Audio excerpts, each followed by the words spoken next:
Nah, kalau kita menemukan tipe soal seperti ini, kita itu harus menggunakan logika, teman-teman.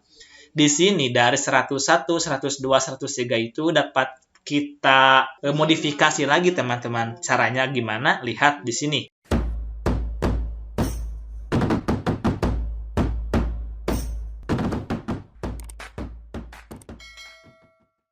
Assalamualaikum warahmatullahi wabarakatuh. Kembali lagi bersama saya Teten Ridwan di channel Ngopi. Ngobrol perkawis ilmu. Di video kali ini kita akan berdiskusi dan mengerjakan bareng soal-soal tes potensi akademik. Dan di next video kita juga masih membahas soal-soal tes potensi akademik. Maka dari itu di sini saya akan membuat part satunya dan di next video kita akan membuat part 2, part 3, dan seterusnya. Maka dari itu, bagi teman-teman yang baru bergabung di channel ini, jangan lupa dulu untuk klik tombol subscribe-nya dan klik juga tombol lonceng notifikasinya. Agar ketika saya mengupload video selanjutnya, teman-teman mendapatkan pemberitahuan. Oke, langsung saja. Tetapi sebelum itu, sebelum kita belajar, marilah kita berdoa terlebih dahulu. Berdoa menurut kepercayaan masing-masing. Dimulai. Berdoa dicukupkan, langsung saja kita next ke soal yang pertama.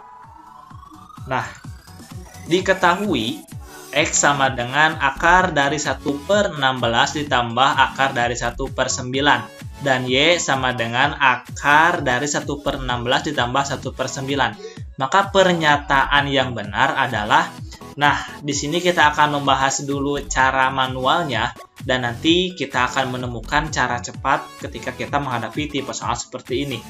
Langsung saja yang kita kerjakan yang bagian X terlebih dahulu. Di sini X itu akar dari 1 itu kan 1. Dan di sini akar dari 16, 4. Karena apa? 4 dikali 4 adalah 16. Dan di sini juga akar dari 1 itu adalah 1. Akar dari 9 adalah 3. Maka X-nya itu menjadi 1/4 ditambah 1/3, teman-teman. Nah, di sini penyebutnya itu berbeda antara 4 dengan 3. Maka dari itu kita harus mencari dulu KPK-nya. Maksud KPK itu adalah yang dapat bilangan tersebut dapat dibagi oleh 3 dan dapat dibagi oleh 4. Maka kita ambil 12. 12 dibagi 4 adalah 3. 3 dikali 1 adalah 3. 12 dibagi 3 adalah 4. 4 dikali 1 adalah 4. 3 ditambah 4 adalah 7. Maka X-nya itu adalah 7/12, teman-teman. Selanjutnya kita kerjakan yang Y-nya. Y-nya itu kan sama dengan akar dari 1/16 ditambah 1/9. Nah, di sini kita jumlahkan dulu yang di dalam dengan menyamakan penyebutnya terlebih dahulu. Maka dari itu KPK dari 16 dan 9 itu adalah 144, teman-teman. Nah, di sini 144 dibagi 16 itu adalah 9. 9 dikali 1 adalah 9. Di sini 144 dibagi 9 adalah 16. 16 dikali 1 ya 16. 16 ditambah 9 adalah 25. Maka Y-nya itu akar dari 25/144. Akar dari 25 adalah 5. Akar dari 144 adalah 12. Maka Y-nya itu adalah 5/12. Maka dari hasil ini dapat disimpulkan bahwa si X ini lebih besar dari Y. Maka jawabannya adalah yang A. Nah, untuk cara cepatnya, kita itu dapat lihat, teman-teman. Jika ada tipe soal seperti ini, maka dapat disimpulkan yang bagian ini, tipe soal atau yang seperti ini itu pasti lebih besar daripada yang dijumlahkan di dalam akarnya, teman-teman. Maka dari itu, jika ada lagi soal seperti ini, langsung saja berarti yang ini pasti lebih besar daripada yang ini. Atau kita lanjutkan ke soal yang selanjutnya.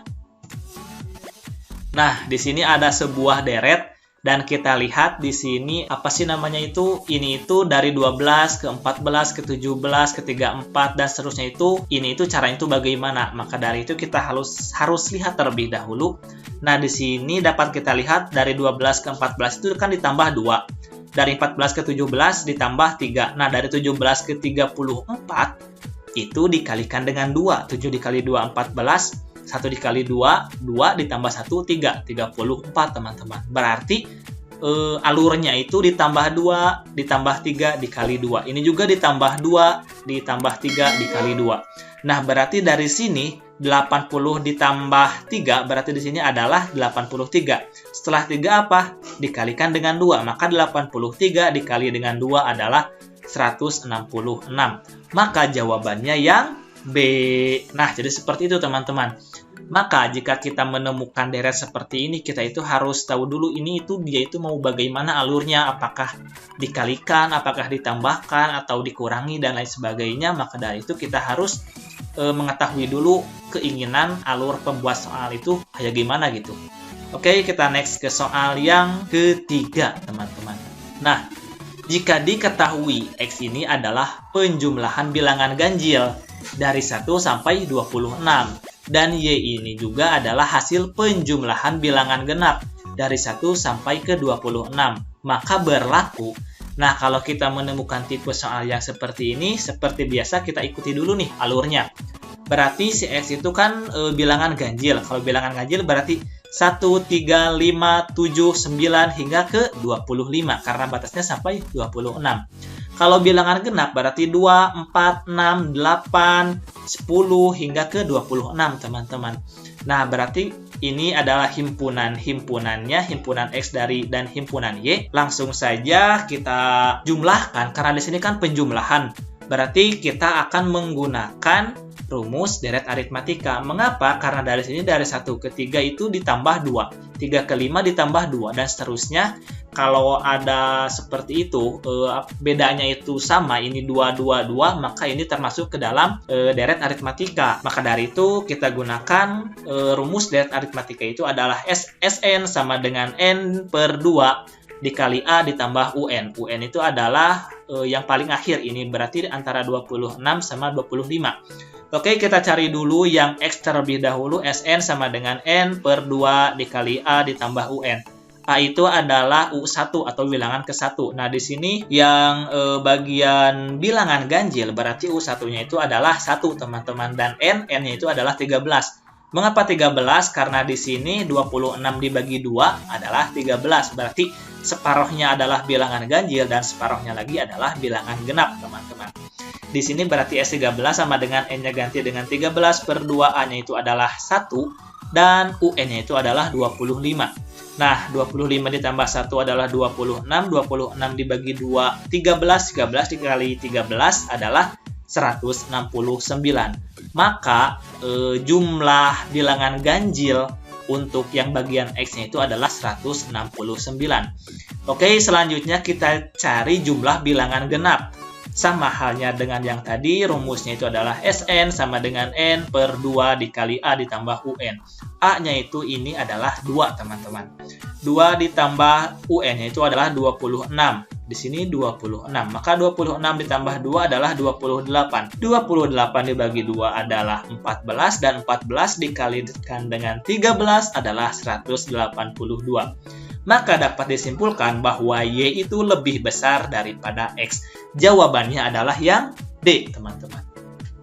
Tetapi kalau ingin cara cepatnya itu kalian tinggal lihat saja di sini. Di sini Y itu 2, ini 1, di sini 4, di sini 3. Kalau seperti ini udah pasti dong Y itu pasti lebih besar daripada X. Nah, kalau cara cepatnya itu kalau kita menggunakan logika, kita lihat saja dari daerah sininya, teman-teman. Oke, kita next ke soal yang selanjutnya. 25% dari 120 adalah, oke, di sini kita langsung saja kerjakan tipe soal yang seperti ini. Pasti teman-teman juga mengetahui lah. Kalau 25% itu kan 25 per 100. Nah, berarti 25 per 100 dari 120 dikali 120. Di sini nolnya kita coret saja dan 12-nya itu kita bagi dengan 2. Hasilnya itu adalah 6 dan 10-nya kita bagi dengan 2, hasilnya itu adalah 5. Nah, setelah itu 25 dibagi 5 adalah 5, maka 5 dikali 6, nah di sini 6-nya 5 dikali 6 adalah 30. Maka jawabannya yang B. Wah, ini mah bonus lah.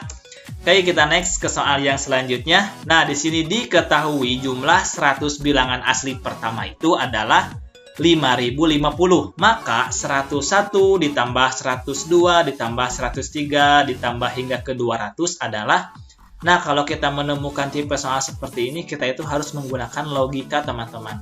Di sini dari 101, 102, 103 itu dapat kita modifikasi lagi teman-teman. Caranya gimana? Lihat di sini. Diketahui kan ini jumlah 100 bilangan asli pertama itu kan adalah 5.500. Nah, maka di sini dari yang 101 itu dapat kita pecahkan menjadi 100 ditambah 1. 100 ditambah 1 kan sama aja 101. 102 juga 100 ditambah 2. Nah, seperti itu teman-teman. Di sini juga 103 jadi 100 ditambah 3. Hingga ke 200, kalau 200, 100 ditambah 100, teman-teman. Nah, setelah itu, kita dapat pisahkan nih. Berarti kan di sini dari 101 hingga ke 200 itu kan ada 100-nya 100 kali. Maka dapat kita kalikan aja 100 dikali 100, kita pisahkan ditambah, berarti sisanya dari 1 hingga ke 100.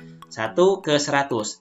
Nah, di sini kita lihat bahwa jumlah 100 bilangan asli pertama itu adalah 5.050. Maka ini itu hasilnya pasti 5.050 teman-teman. Dan kita kalikan 100 dikali 100 sama dengan 10.000. 10.000 ditambah 5.050 hasilnya adalah 15.050. Maka jawabannya ya D.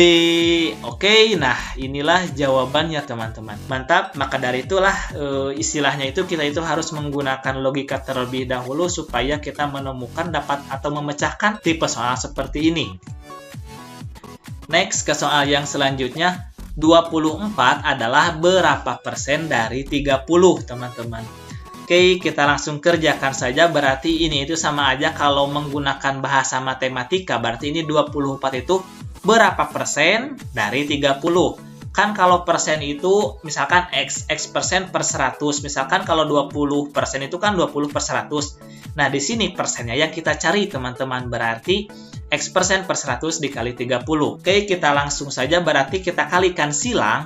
Maka di sini 24 dikali 100 sama dengan 30 dikali X, teman-teman. Lalu kita kalikan, maka menjadi 24.000 sama dengan 30X. Nolnya kita coret, dan 24 dibagi 3 menghasilkan 8, dan 3 dibagi 3 menghasilkan 1. Maka X-nya itu sama dengan 80. Maka dari itu 24 adalah 80% dari 30, teman-teman. Jawabannya yang A. Mantap, kita next ke soal yang selanjutnya. Suatu persegi panjang lebarnya itu diperbesar 12,5% dan panjangnya itu diperkecil 12,5%. Maka pernyataan yang benar adalah, nah ketika kita menemukan tipe soal seperti ini, maka kita itu harus menggambarkan bangun ruangnya terlebih dahulu. Bangun ruang itu kan adalah persegi panjang, maka kita gambarkan dulu supaya kita istilahnya itu terbayang apa yang ada di soal tersebut, teman-teman. Maka dari itu kita gambarkan dulu, misalkan di sini nih persegi panjang mula-mulanya itu seperti ini, teman-teman. Ini panjangnya, ini lebarnya. Ketika kita mengikuti keinginan dari pembuat soal ini, berarti kan lebarnya diperbesar 12,5%. Ini lebarnya menjadi lebih panjang karena ditambah atau diperbesar 12,5%. Tetapi panjangnya itu dikurangi 12,5%, sama. Jadi seperti ini teman-teman, bangun ruang yang baru, atau kita istilahnya itu dengan bangun ruang A, ini bangun ruang yang mula-mula teman-teman.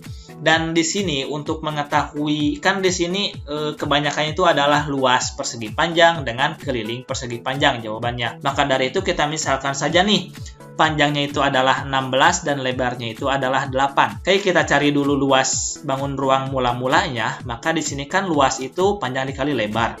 Berarti 16 dikali 8. 16 dikali 8 adalah 128. Oke, ini luas persegi panjang mula-mula atau yang awal. Oke, selanjutnya kita masuk ke persegi panjang yang telah dimodifikasi, di mana si lebarnya itu telah diperbesar 12,5%. Kita harus rubah dulu ini itu ke dalam bentuk pecahan atau ke dalam bentuk desimal, teman-teman, supaya tidak ada kata persen yang membingungkan kita gitu. Maka di sini 12,5% itu sama aja dengan 12,5 per 100. Nah, di sini 12,5 ada komanya 1, maka kita kalikan 10, maka menjadi 125 per 1000. Kita sederhanakan lagi dengan dibagi 125, maka menghasilkan 1.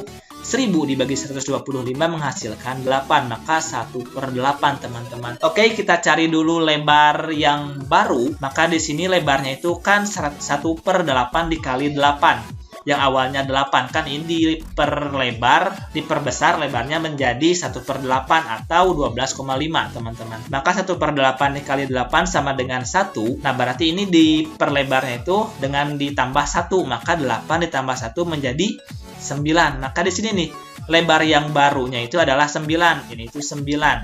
Dari 8 menjadi 9. Dan di sini yang panjangnya itu diperkecil lagi teman-teman. Dari awalnya itu 16 diperkecil 1/8 bagian. Maka dari itu di sini panjangnya itu 1/8 dikali 16 teman-teman. Hasilnya adalah 2. Maka dari itu di sini 16 dikurangi 2, maka menghasilkan 14. Maka panjang yang barunya itu adalah 14. Kita carilah luas persegi panjang yang baru ini. Maka 14 dikalikan dengan 9, hasilnya itu adalah 126, teman-teman. Nah, di sini kita lihat apakah ada. Berarti ini tuh luas yang mula-mula itu lebih besar daripada luas yang baru. Apakah di sini ada? Luas persegi panjang yang baru ini salah. Nah, di sini nih, luas persegi panjang awal lebih besar daripada luas persegi panjang yang baru. Maka jawabannya yang D. Nah, bagi teman-teman yang ingin mencari kelilingnya, di sini saya sudah sertakan rumusnya dan hasilnya seperti ini. Dapat lihat dan pelajari saja dan kita masuk ke evaluasi materi, teman-teman. Oke, di sini kita sudah di penghujung video kali ini dan di sini saya memiliki satu buah soal kalian dapat kerjakan. Ini ada bentuk deret. Ini 28, 2, 23, 4, 18, 7, dan 13. Nah, ini itu kalian lihat dulu, kalian pelajari dulu, dan kalian lihat polanya bagaimana, lalu kalian dapat menentukan jawabannya. Dan bagi teman-teman yang sudah menemukan jawabannya, jangan lupa untuk tulis jawaban kalian di kolom komentar. Nanti kita akan samakan betul atau salahnya, dan nanti kita akan bahas di next video. Oke, terima kasih telah menonton video ini sampai akhir. Mohon maaf jika terdapat kesalahan pengucapan ataupun kesalahan-kesalahan dalam saya menyampaikan materi.